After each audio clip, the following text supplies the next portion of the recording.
Hello guys, my name is Tanay Kashyap. Welcome to Tanay Reviews. Today review of Bhairavam. Movie చూసా నా opinion చెప్పాలంటే movie నా వరకైతే బాగానే ఉంది. Story, concept, character design, emotions అంతా బాగానే ఉంది కానీ ఎగ్జిక్యూషనే అంత ప్రాపర్‌గా లేదు. Over elevations and over mass elements అయితే ఎక్కువ పెట్టేశారు. అదే ఈ మూవీకి పెద్ద ఫ్లా. మూవీకున్న స్టోరీకి, ఆ కాన్సెప్ట్‌కి, ఆ క్యారెక్టర్ డిజైన్‌కి అసలు మాస్ ఎలిమెంట్స్ అనేది అసలు అవసరమే లేదు. అదేదో కొంచెం రియలిస్టిక్‌గా, కొంచెం రస్టిక్‌గా తీసుంటే డెఫినెట్‌లీ ఇదొక మంచి సినిమా, బ్లాక్ బస్టర్ హిట్ అయ్యే మూవీ కూడా అయ్యుండేది. కానీ అనవసరంగా మాస్ ఎలిమెంట్స్ అనేది ఎక్కువ పెట్టేశారు. అది కొన్ని పోర్షన్స్ వరకు కొంతవరకు బానే ఉంది. బట్ ఓవరాల్ మూవీలో మాత్రం చాలా సీన్స్ మాస్ ఎలివేషన్ సీన్స్‌తో నడిపించేశారు. సో, దీనివల్ల మూవీ నాకు బాగా బోరింగ్ అనిపించింది. అండ్ యాక్చువల్లీ ఈ 'భైరవ' మూవీ అనేది 'గరుడ' మూవీకి రీమేక్. నేనైతే ఒరిజినల్ చూడలేదు. బట్ ఇప్పుడు ఈ 'భైరవం' చూసాను నాకైతే ఇప్పుడు డెఫినెట్‌లీ అనిపిస్తుంది ఒరిజినల్ వెర్షన్ ఇంకా బావుంటుందని. ఎందుకంటే స్టోరీ అండ్ క్యారెక్టర్ డిజైన్ చాలా బావుంది. ఎందుకంటే మాస్ ఎలిమెంట్స్‌తో ఉన్న 'భైరవ' మూవీలోనే నాకు ఆ క్యారెక్టర్, ఇంకా స్టోరీ అంత బాగా నచ్చినప్పుడు సో, డెఫినెట్‌లీ ఒరిజినల్ వెర్షన్ ఇంకా బావుంటదన్న ఫీలింగ్ అయితే వచ్చింది. సరే, ఇప్పుడు 'గరుడ' మూవీ పక్కన పెట్టి ఫస్ట్ 'భైరవం' గురించి మాట్లాడుకుందాం. 'భైరవ' మూవీలో ఫస్ట్ హాఫ్ ఒక హాఫ్ అన్ అవర్ వరకు రొటీన్ మాస్ మూవీ చూస్తున్నట్టు ఫీలింగ్ అయితే వచ్చింది. అంటే స్టోరీని, క్యారెక్టర్స్‌ని ఇంట్రొడ్యూస్ చేసే విధానం అంతా కూడా పాత మాస్ యాక్షన్ మూవీస్‌లో ఉన్న ఆ ఇంట్రడక్షన్ లానే అనిపించింది. సో, దానివల్ల నాకు పెద్దగా ఇంప్రెస్ అయితే అవ్వలేదు. ఇన్‌ఫాక్ట్ ఇంకా ఈ మూవీ ఇలా ఉంటదేమో అని చెప్పి చిన్న భయపడ్డాను నేనైతే. అండ్ ఈ మూవీలో కామెడీ అయితే పెట్టారు. అది కొంతవరకు బాగానే ఉంది తప్పించి ఎక్కువ నవ్వుకునేలా అంత గొప్పగా కూడా అనిపించలేదు. So, first half an hour ఇలా ఉండేసరికి ఇంకా మూవీ అంతా ఇలానే ఉంటుందేమో అని చిన్న భయం వేసింది కానీ తర్వాత స్టోరీ కాస్త పికప్ అయ్యి కొంచెం స్టోరీ ఇంటెన్స్‌లోకి మారుతుంది.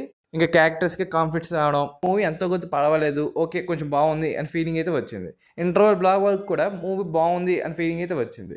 అంటే అక్కడికే కొంచెం మాస్ ఎలిమెంట్స్ ఎక్కువ ఉన్నా కూడా పర్వాలేదు, మూవీ అయితే బాగుంది అనిపించింది. అండ్ సెకండ్ హాఫ్ విషయానికి వస్తే కూడా సెకండ్ హాఫ్ కొంతసేపు వరకు కూడా స్టోరీ మంచి ఇంట్రెస్టింగ్ వేలో నడిచింది.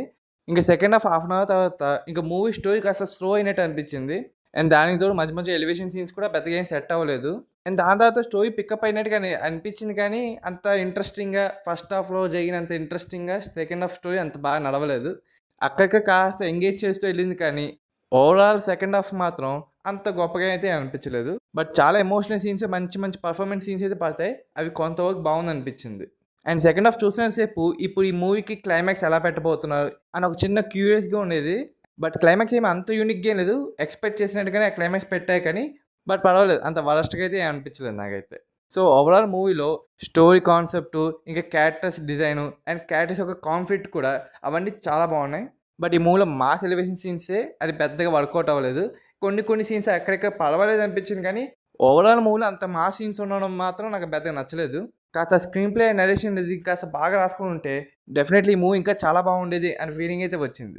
Coming to actors performance, Manchu Manoj performance చాలా బాగుంది. అండ్ మూవీలో most of the performance scenes అంతా కూడా మంచు మనోజ్‌గే ఎక్కువ పడ్డాయి. పర్ఫార్మెన్స్ చాలా బాగా చేశారు. అండ్ ఈ మూవీలో ఆయనకి క్యారెక్టర్ చాలా పర్ఫెక్ట్‌గా సూట్ అయింది.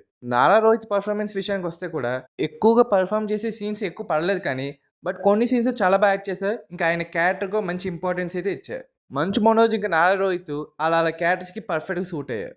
బట్ బెల్లంకొండ శ్రీనివాస్ పర్ఫార్మెన్స్ మాత్రం అంత గొప్పగా అనిపించలేదు. కనిపిస్తుంది అంటే బాగా ఏదో పర్ఫార్మెన్స్ ఇవ్వడానికి ట్రై చేశారు. బట్ అలాంటి క్యారెక్టర్‌కి ఓ మంచి యాక్టర్‌ని, బాగా పర్ఫార్మ్ చేసే ఒక బెస్ట్ యాక్టర్‌ని పెట్టుకొని ఉంటే ఈ మూవీ ఇంకాస్త బాగుండు అనిపించింది. ఇంకా 'అదితి శంకర్' పర్ఫార్మెన్స్ కూడా జస్ట్ ఓకే అనిపించింది. ఆమె క్యారెక్టర్‌కి పెద్ద ఇంపార్టెన్సే లేదు. జస్ట్ కామెడీ సీన్స్‌కి, సాంగ్స్‌కి మాత్రమే ఆమె క్యారెక్టర్ అయితే పెట్టినట్టు అనిపించింది. అక్కడగా కొంచెం పర్ఫార్మెన్స్ సీన్స్ పడ్డాయి కానీ పెద్దగా ఎఫెక్ట్‌గా అయితే ఏం లేదు. ఆనంది పర్ఫార్మెన్స్ అయితే పర్వాలేదు, బానే ఉంది కానీ ఆమె క్యారెక్టర్‌కి ఇంకాస్త మంచి పర్ఫార్మెన్స్ స్కోప్ ఇవ్వాల్సింది. బట్ ఇవ్వలేదు. స్క్రీన్ ప్రెజెన్స్ కూడా కాస్త తక్కువ పెట్టారు. సో, అది కొంచెం డిసప్పాయింటింగ్ అనిపించింది. ఇంకా 'దివ్య పిల్లయ్య' పర్ఫార్మెన్స్ కూడా బానే ఉంది. ఇంకా రిమైనింగ్ యాక్టర్స్ పర్ఫార్మెన్స్ కూడా just okay. Coming to technical aspects, production value just యావరేజ్‌గా అనిపించింది. Music by Sricharan Pakala, songs యావరేజ్‌గా అనిపించినా బ్యాక్‌గ్రౌండ్ స్కోర్ బాగానే ఉంది. Coming to return director Vijay Kanakamedala, మంచి స్టోరీ ఎంచుకున్నా కానీ అనవసరంగా ఓవర్ మాస్ ఎలిమెంట్స్ పెట్టడం వల్ల మూవీలో చాలా సీన్స్ బాగా బోర్ కొట్టేసింది. కొన్ని మాస్ ఎలివేషన్ సీన్స్ ఉంటే బాగుండు కానీ బాగా ఎక్కువ మాస్ ఎలివేషన్ సీన్స్ ఉండడం వల్ల మూవీ కొంచెం డిసప్పాయింట్ చేసింది.